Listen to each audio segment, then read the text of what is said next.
Chers téléspectateurs de la radio-télévision La Voix de la démocratie congolaise, Panorama d'Afrique, bonjour et merci de nous suivre partout à travers le monde, à New York aux États-Unis d'Amérique, à Stockholm en Suède, à travers l'Europe, l'Afrique et en République démocratique du Congo. Vous nous suivez partout grâce à la main forte de notre estimé confrère Don Kayembe. Je suis Raphaël Chananga à Kinshasa en République démocratique du Congo. Aujourd'hui, nous recevons sur ce plateau le professeur Jean-Claude Tshilumbayi. Il est professeur associé en relations internationales, professeur d'université à l'université de Kinshasa, à l'université catholique au Congo, dans des universités de la République démocratique du Congo, ailleurs et partout à travers l'Afrique. Il est aussi député provincial, élu du Kasaï central, une province au centre de la République démocratique du Congo. Il est encadreur des jeunes et il est aussi activiste des droits de l'homme. Avec lui, nous allons analyser le discours du chef de l'État, discours à la nation, présenté dernièrement à travers les élus nationaux représentés par les deux chambres du Parlement. Alors, nous invitons la réalisation à nous balancer l'entretien que nos reporters sur terrain ont eu avec bien sûr le professeur Jean-Claude Tshilumbayi. Monsieur le professeur, bonjour. Bonjour. Merci d'avoir accepté notre micro. Nous sommes la radio-télévision La Voix de la démocratie congolaise basée à New York aux États-Unis d'Amérique. C'est avec notre confrère Don Kayembe et moi je suis Raphaël Chananga à partir de Kinshasa en République démocratique du Congo. Monsieur le professeur, le chef de l'État a passé un discours devant les deux chambres du Parlement. Vous, en tant que scientifique et de surcroît député provincial, élu au Kasaï central, votre opinion? Non, d'abord il faut dire que c'était un grand jour pour nous tous et pour la République dans son ensemble. C'est un message fort que le président a lancé. C'est avec une très grande satisfaction que nous avons reçu son message. Personnellement, j'ai été dans la salle, c'était émouvant d'être en face d'un chef qui affirme et qui s'affirme, qui rassure et qui place son peuple dans une condition d'espoir, comme ça ne l'a pas été il y a un certain nombre d'années. Moi, je crois que c'est quelque chose de très satisfaisant. Monsieur le professeur, vous avez assisté au chef de l'État. Il était là dans la salle, il a eu des acclamations partout. Mais vous, en tant qu'élu du Kasaï central, comment avez-vous jugé ce discours par rapport aux actions des premières heures à travers toutes les provinces que le Kasaï occidental, aujourd'hui central, n'a pas bénéficié? J'ai suivi le président, il a parlé expressément du barrage de Katende. Il a parlé de la route qui part en fait de Chikapa, qui va traverser la ville de Kananga, Mujimai et qui ira jusqu'à Mwenditu vers Mbaché, finalement la frontière. Il a également parlé de cette route qui va partir de Kananga vers la frontière d'Angola à Kalamamouji. Pour moi, le problème, ce n'est pas que... En fait, j'ai toujours dit aux gens, les 100 jours du président de la République, c'était un délai indicatif qui devrait servir à montrer combien le président s'était engagé à transformer le pays. Il faut dire vrai qu'il y a des activités qui devraient être lancées immédiatement, telles les sauts de moutons qui ont parfois nécessité les barres de fer, les ciments qui s'achètent ici à Lokala et à Kimpese. Mais il y a de ces activités. Un barrage, selon les explications que moi j'ai eues, j'ai été visiter Katende, j'ai visité aussi le barrage de Tchala en Mujimai. Les pièces avec lesquelles on réalise un barrage ne s'achètent pas au marché comme nous allons acheter un vilebrequin d'un véhicule dans un marché. Chaque barrage a sa spécificité et les pièces sont commandées sur fond de cette spécificité. Alors, on ne pouvait pas s'attendre, je voulais dire, que dans 100 jours du président, qui n'était qu'une date indicative, que ces pièces pour des barrages comme Katende soient commandées, importées, installées. Ce qui m'a intéressé moi comme élu, c'est que le président a fait un arrêt sur la question de Katende. Le président a annoncé que le Grand Kasaï a été établi comme zone industrielle et zone agricole. Ça ne se fera pas sans électricité. C'est pour nous l'assurance que le président de la République a mis son cap sur cette réalité. Donc, on n'aura pas l'agro-industrie si l'électricité n'est pas une réalité. Et pour autant que le président a promis, Tshisekedi, c'est un grand homme de parole. Moi, je n'ai pas d'inquiétude pour ça. Je suis convaincu que les choses vont aller assez bien. Nous aurons donc cette occasion de savourer le bonheur que le chef a promis. Nous allons le voir jouir de cette électricité. Et lui-même, moi, à plusieurs reprises, il me l'a dit il y a moi, qu'il ne voyait pas comment il terminerait son mandat sans que Kakobola dans le Bandundu ne puisse donner du courant, sans que Katende ne puisse alimenter les gens. Mais le président a placé même la barre un peu plus haut lorsqu'il vous donne la quintessence et le contenu du barrage et du projet Inga. Vous sentez que ça peut même résoudre tous ces problèmes-là sans passer par le conseil. Monsieur le professeur, vous êtes professeur d'université. Nombreux pensent que les actes que le président de la République est en train de prendre ne sont pas respectés par les ministres du FCC. Vous êtes UDPS. Qu'en pensez-vous? Non.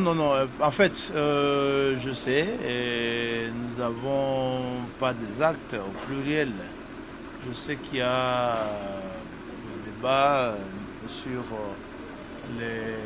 l'exécution des ordonnances du chef de l'État ayant procédé à la nomination des mandataires dans certaines entreprises jadis publiques devenues des sociétés commerciales, dont la GECAMINE et la SNCC.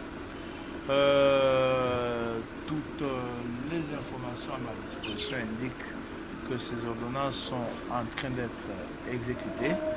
Je voudrais à ce niveau ici m'arrêter pour tenter de faire comprendre à nos amis du FCC ici que le discours du président de la République, contrairement à ce à quoi les gens s'attendaient, les gens pensaient retrouver un Tshisekedi orgueilleux de ce qu'il est au mois de décembre, il totalise une année, qui était la condition pour la Constitution, par exemple, pour que éventuellement qu'il dissolve le gouvernement.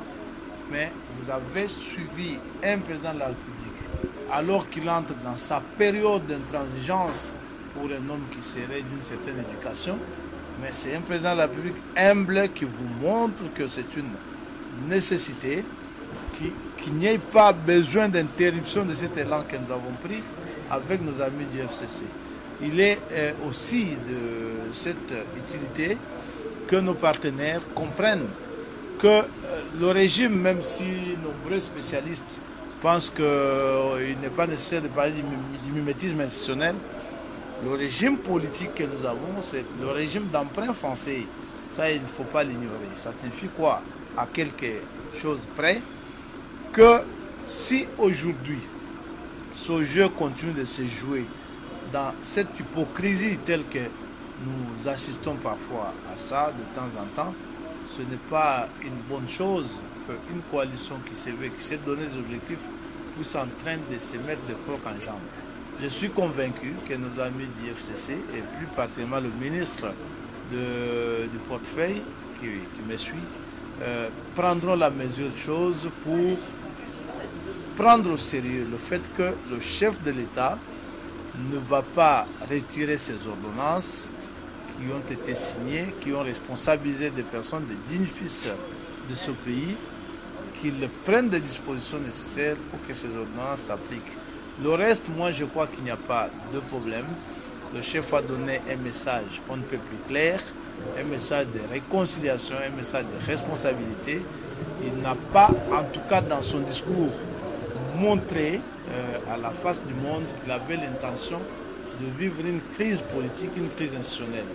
Je crois que nos partenaires devraient tenir ou saisir cette main tendue pour nous permettre de vivre en harmonie et d'avancer. Ça, c'est absolument important. Et c'est comme ça qu'on travaille avec un homme qui brandit une éducation de haute portée, un homme qui fait des avancées et qui perçoit autrement les choses lorsqu'il faut que l'harmonie règne dans une société. Les ordonnances du président de la République devraient ou devront s'exécuter parce qu'elles ont été signées. Monsieur le professeur, vous êtes honorable député élu au Kassai central. Restons d'abord dans le chapitre du discours du chef de l'État. Le chef de l'État a créé les zones agricoles et industrielles aussi, vous venez de le dire.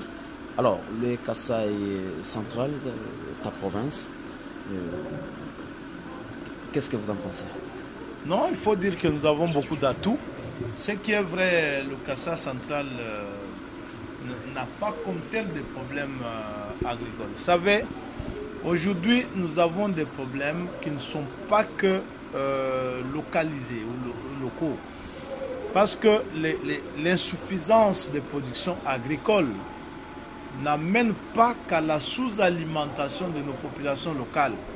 Ça nous amène aussi à la dépendance vis-à-vis des produits d'importation. Lorsqu'on dépend des produits d'importation, les conséquences sont claires. Notre balance commerciale est inclinée. Ça signifie que nous exportons moins que nous importons. Lorsque nous exportons moins que nous importons, la conséquence est également claire. C'est que nous aurons plus besoin de devises à exporter pour nous approvisionner à des produits inutiles. Donc je dis inutiles, c'est-à-dire des produits que nous aurions dû produire, que nous aurions dû nous-mêmes réaliser localement et nous devons les importer.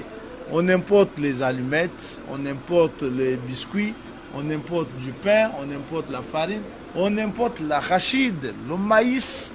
Alors, pour autant que nous n'avons pour produit d'exportation que les mines, le cuivre, le cobalt, le diamant, de l'or et du pétrole en très faible quantité, et que nous devrions recevoir des devises, il faut reconnaître que nous n'avons que deux sources d'importation de devises étrangères chez nous, c'est le tourisme et les mines. Et à partir du moment que ces deux sources d'importation de devises n'égalent pas l'effort ou la quantité, la masse monétaire que nous exportons en termes d'importation, nous souffrirons de ce déficit et la conséquence logique de tout cela, c'est l'inflation. Parce que pour autant que nos hommes d'affaires, nos opérateurs économiques seront astreints à rechercher du dollar coûte que coûte pour importer ce que nous devons manger, ça poserait problème. Le dollar sera toujours une denrée rare et luxueuse. Maintenant, qu'est-ce qui va se faire lorsque le chef de l'État décrète ou crée ces zones industrielles? D'abord, nous sommes dans l'état d'esprit tel qu'il faut favoriser l'autosuffisance alimentaire. Lorsque nous réussirons ou nous atteindrons l'autosuffisance alimentaire, pas seulement alimentaire, mais il y a aussi des produits manufacturiers de grande consommation tels le ciment, les barres de fer pour la construction et tant d'autres produits que nous pouvons réaliser localement.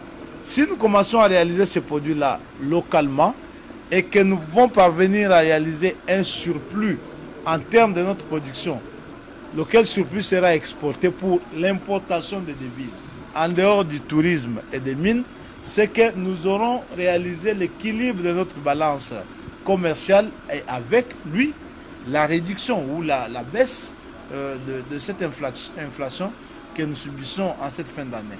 C'est là que moi je soutiens l'idée qu'il faut parvenir à encourager cette démarche pour que le Congo devienne producteur de ce qu'il consomme prioritairement, que le Congo non seulement produit ce qu'il consomme, mais qu'il le produit de manière excédentaire pour nourrir des peuples voisins et même des peuples lointains. Ça va nous permettre d'équilibrer et de parvenir à la véritable stabilité du cadre macroéconomique dans notre pays. Si nous serons dépendants des produits d'importation, c'est que nous aurons toujours dépendre d'inflation. Donc, je soutiens la logique que l'on arrive à la mise en place de ces zones industrielles de ces zones agricoles qui vont nous permettre d'exporter ce que nous produisons afin d'importer suffisamment de devises et de valoriser notre monnaie. Monsieur le professeur, vous êtes professeur en relations internationales. Comment vous jugez trop de voyages du chef de l'État à l'extérieur et par rapport à ses discours? Est-ce que son discours était convaincant par rapport à toutes les démarches qu'il a menées à l'extérieur? Bon, les voyages, il faut dire qu'un nouveau dirigeant doit les effectuer parce que la diplomatie, nous la définissons laconiquement comme cet art qui permet d'attirer les sympathies pour son pays, mais aussi de l'entourer des relations, lesquelles relations peuvent protéger son indépendance. Vous savez que dans la théorie que je peux qualifier de traditionnelle, née avec les années post-guerre mondiale ou en pleine deuxième guerre mondiale, notamment chez les Américains, chez Morgenthau ou un peu après chez le français Raymond Aron, la prétendue théorie réaliste des relations internationales avait mis un grand accent sur la dimension militaire de la puissance pour en quelque sorte montrer que l'État ne survivait en relations internationales que parce qu'il développait de fortes capacités militaires afin non seulement d'attaquer mais de se défendre. Mais cette théorie a depuis lors démontré ses limites. Parce que déjà Raymond Aron, lui-même qui avait écrit Paix et guerre entre les nations pour montrer en quelque sorte que les relations internationales c'était l'alternance entre paix et guerre entre militaires et diplomates. Avant sa mort, lorsqu'il écrivait son livre Les dernières années du siècle, il s'est rappelé qu'en réalité, la guerre n'était pas un instrument privilégié au service des États. Gatan Salamé l'a dit un peu après, dans L'impuissance de la puissance, pour montrer en quelque sorte que les États-Unis qui ont réalisé cette puissance militaire incommensurable que Hubert Védrine pouvait qualifier d'hyperpuissance, n'ont pas réussi à dominer le monde avec les armes. Ce qui implique en réalité que les relations internationales ne peuvent se fonder de manière efficace que sur un seul instrument, c'est la diplomatie. Les armes, l'armée, l'économie, les technologies, tout ça, ce sont des facteurs, des déterminants au service de la puissance diplomatique. Ça signifie qu'on peut bien vivre en paix. Et les réalités récentes de notre monde l'ont démontré. Le Japon a vécu pendant plus de 60 ans sans armée parce que tout simplement il s'est fié à des relations, à des amitiés stables qui ont protégé son indépendance face à des voisins autrement agressifs. J'imagine que le voyage du chef de l'État, dans un contexte particulier où le Congo a été pratiquement ignoré de cette scène internationale, le Congo a été qualifié dans cette vague des États qu'on qualifie de failed states, c'était des voyages fructueux. Le chef de l'État lui-même l'a dit, désormais la voix du Congo porte. Il n'y a pas meilleure chose pour un État dans ce monde ici que lorsque sa voix porte. Lorsque la voix d'un État porte, elle attire sympathie.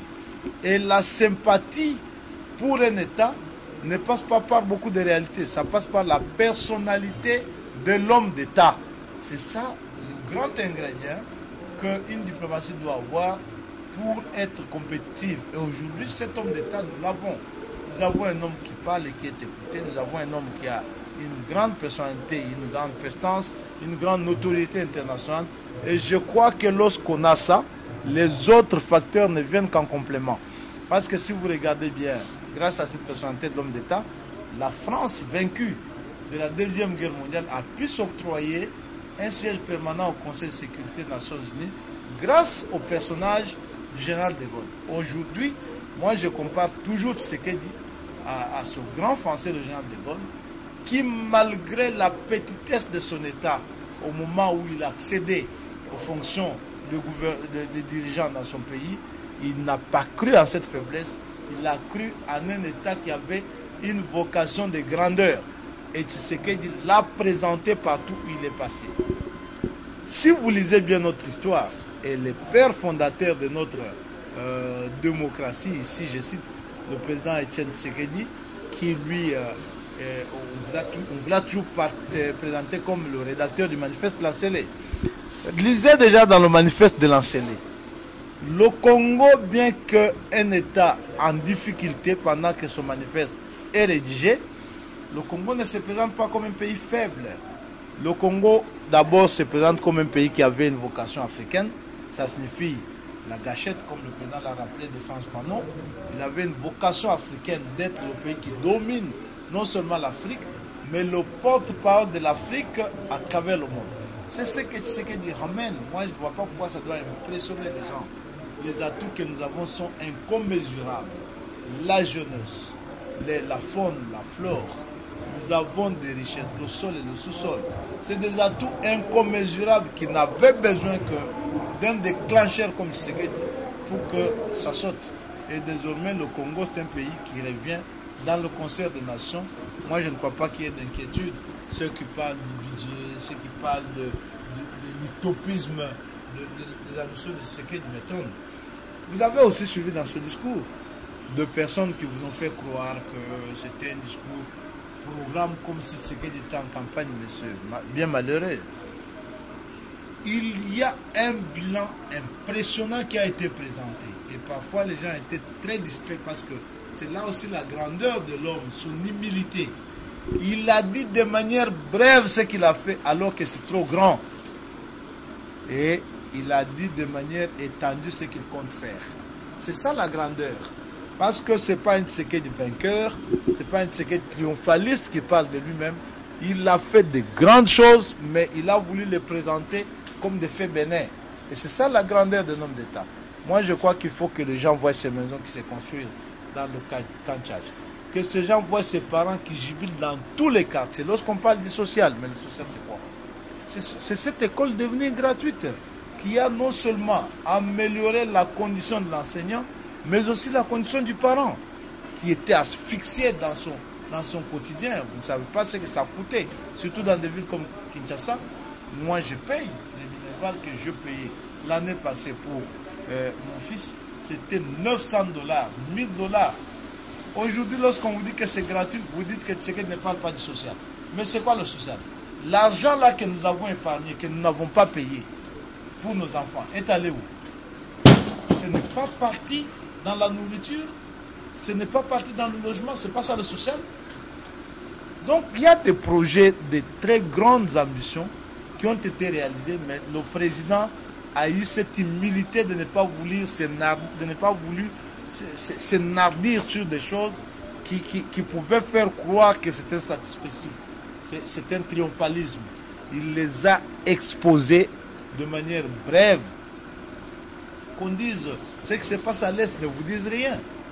Les camps qui sont restés pendant 10 ans, 15 ans entre les mains des forces terroristes ont été récupérés. Nos populations sont en train de se réinstaller dans leur milieu naturel et de reprendre leur agriculture. Et il y a aussi beaucoup de tueries là-bas qui continuent. Oui, mais les tueries, il faut dire que c'est une guerre asymétrique dont Félix Tshisekedi a hérité. Et le temps de définir le mode opératoire de ces bandits, mais les États-Unis ont fait combien d'années pour assassiner Ben Laden? Aujourd'hui, on vous dit que sur les grands dirigeants de ce mouvement terroriste, 6, 4 ou 5 avaient été écrasés, et ça ne vous dit rien. Ce mode opératoire de cette guerre, mais écoutez, lorsque le mur de Berlin est tombé et que l'URSS s'est disloqué, les Américains ont jubilé. Moi, je me souviens d'un propos d'un homme, c'est Henry Kissinger, qui a dit, mais pourquoi les Américains jubilent? Nous avons abattu le dragon, mais sous les ossements du dragon devront pulluler des petits serpents venimeux qui vont dormir dans les maisons, dans nos maisons avec nos enfants sur les mêmes lits. Mais ces serpents, c'est qui? C'est de Saddam Hussein, c'est de Boko Haram, c'est de Ben Laden. C'est tous ces gens-là que la plus grande puissance du monde ici n'a pas réussi à éradiquer en une journée. Elle continue de se battre avec de grands moyens. Comment vous allez vouloir que Tshisekedi, lui, ait la magie d'éradiquer les rats, d'éradiquer les...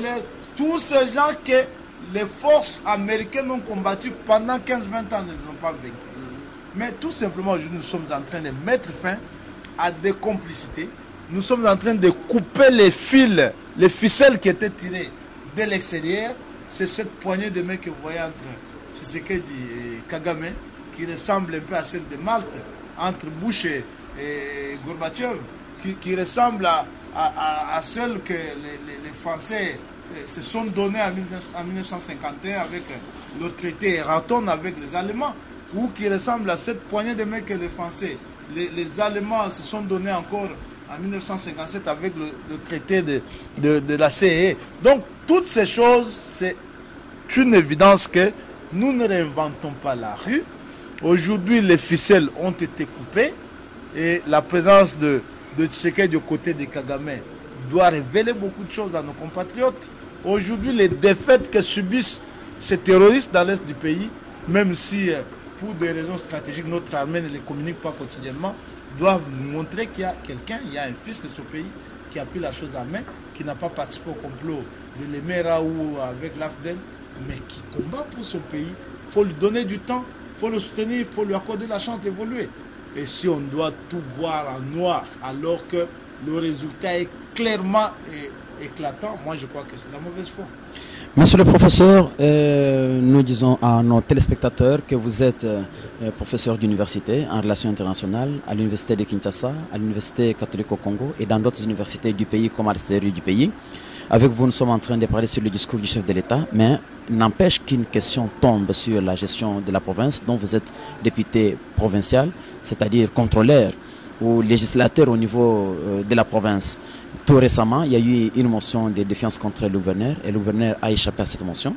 Mais par conséquent, le gouverneur s'adressant au dernier forum sur la décentralisation, il a sollicité l'annulation des motions de défiance. Votre point de vue là-dessus? Non, je ne crois pas que le gouverneur ait dit ça. Je ne pense pas. Je connais Martin Kabouya, c'est un homme intelligent qui ne peut pas dire ça. Les motions de défiance, c'est une conséquence logique du système qui a porté Martin Kabouya à la tête de la province. Alors, on ne peut pas dire qu'il n'y ait plus de motions. C'est quoi? On veut modifier la constitution de la République, c'est ça, non? Parce que les motions de défiance sont dans la constitution, ce n'est pas dans le règlement intérieur de l'Assemblée. Si on propose qu'on enlève, qu'on supprime les motions de défiance, clairement, on veut modifier la constitution. Mais quelle constitution? La constitution du 18 février. Impossible. Et quel article on veut modifier? C'est l'article 220. Lorsqu'on demande de supprimer, d'enlever les motions de défiance, on veut modifier l'article 220 de la Constitution. Et cet article, le président Tshisekedi l'a rappelé hier, que lui et les députés et nous devrions veiller pour que les dispositions intangibles que cet article protège ne soient jamais touchées. Mais pourquoi y a-t-il eu cette motion contre le gouvernement? Entre autres, d'abord, les dispositions intangibles. Lorsque vous lisez le dernier alinéa de cet article, parce que les gens s'arrêtent à lire le nombre, la durée du mandat du chef d'État. Non, il y a bien que ça. Le dernier alinéa de cet article parle de toute révision portant modification de droits de l'homme ou atteinte au régime des droits de l'homme institué, mais aussi toute révision qui aurait pour finalité de réduire les prérogatives de provinces et des assemblées, plutôt des entités territoriales décentralisées. Ça signifie quoi concrètement? Si on enlève la motion, on modifie le régime des droits de l'homme qui existe actuellement, entre autres le droit à l'éligibilité, qui amène avec lui l'obligation de contrôler le gouvernement provincial. De deux, on aura modifié carrément les prérogatives des institutions provinciales, dont l'Assemblée provinciale. Je crois, et moi je suis convaincu, que le gouverneur Martin Kabouya, je le sais, un homme intelligent, je ne pense pas qu'il ait dit ce que vous dites, qu'il ait demandé qu'on enlève la motion de défiance, mais ça serait criminel et catastrophique. Il n'a pas demandé ça. En tout cas, je n'ai pas suivi, mais je ne crois pas qu'il ait demandé ça. Donc, s'il demande ça, ça signifie qu'il modifie, il veut qu'on modifie l'article 220 de la Constitution. Cet article est intangible et son contenu n'est pas négociable. Les gens sont morts ici, dans les églises, dans les rues, pour que Kabila ne touche pas à cet article. Mais lorsqu'un gouverneur de province se lance dans une telle aventure, c'est bien ambitieux. Donc, la motion, moi je l'ai déjà dit, Elle a été déposée par des collègues qui ont reproché au gouverneur de province un certain nombre de choses, notamment le délit d'initier, le fait que le gouverneur faisait louer sa propre maison à la province, lui et son vice, qu'il y avait tant d'autres choses qui lui étaient reprochées.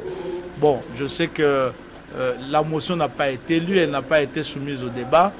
Pour qu'on en sache un peu plus, ce que je sais, c'est qu'elle a été étouffée par une motion incidentielle très irrégulière que le bureau de l'Assemblée provinciale a pris le risque de soumettre au vote. Malheureusement, je sais que la Cour constitutionnelle est saisie. Elle devrait faire droit peut-être pour nous aider à corriger le fonctionnement prochain des assemblées provinciales. Parce que c'est à quoi moi j'ai assisté était tout simplement criminel. Merci, monsieur le professeur. Je vous en prie. Chers téléspectateurs, nous recevions sur ce plateau le professeur Jean-Claude Tshilumbayi, qui est professeur en relations internationales, professeur à l'université de Kinshasa, l'université catholique au Congo, plusieurs universités en République démocratique du Congo, comme partout à l'académie militaire aussi. de Kananga. Je suis quand même parmi ces Congolais qui s'occupent du sort de notre armée. Je suis un formateur des officiers à Kananga depuis bientôt.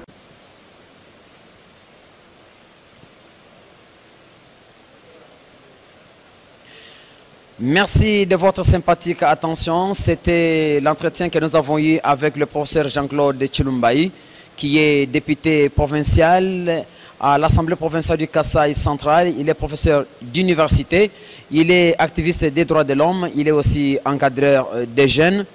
Avec lui, nous avons parlé sur le discours du chef de l'État. Il a donné son point de vue et il n'a pas oublié de jeter les jalons sur la province dans laquelle il est législateur.